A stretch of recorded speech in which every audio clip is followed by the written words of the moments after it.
நான் அந்த ஸ்பாட்டில் இருந்தேன், இத்தனை பேர் என் கண் முன்னாலேயே 5-6 பெண்கள் வந்து விழுந்து செத்தாங்க, அதை நான் பார்த்தேன். ஆனால் அங்கே எந்த விதமான அசம்பாவிதமும் அது மாதிரி தள்ளு முள்ளோ எதுவுமே நடக்கலை. எந்த தொலைக்காட்சியிலையாவது அங்கே தள்ளு முள்ளு திட்டமிட்டு அந்த கூட்டத்துக்குள்ளே போயிட்டு தள்ளு முள்ளு எதாவது நடக்குதா பார்த்துருக்குமா? ஏதாவது யாராவது ஒருவன் வந்து ஏதாவது பண்ணுறதா தெரியுதா இது வரைக்கும்? ஏதோ ஒரு செப்பல் வந்ததுன்னு சொல்கிறேன், அது எங்கேருந்து வந்தது, எப்படி வந்தது, இது வரைக்கும் தெரியுதா? இல்லை.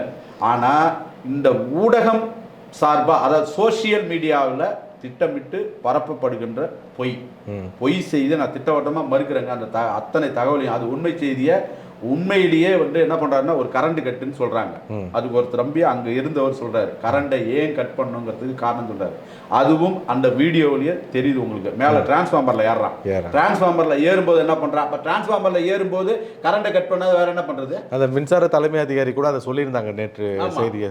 டிரான்ஸ்ஃபார்மர்ல ஏறினா என்ன ஆகும்? டிரான்ஸ்ஃபார்மர்ல ஏறினா ஒருத்தன் மாட்டுவான், அவனை பிடிக்கிறதுக்கு இன்னொருத்தன் மாட்டுவான். ஒரு டோட்டல் என்டையர் அந்த கும்பலே வந்து மின்சாரம் பாய்ச்சி ஒட்டுமொத்தமா அங்க அழிஞ்சிருப்பான். இன்னும் பெரிய சேதங்கள், மிகப்பெரிய விபத்து.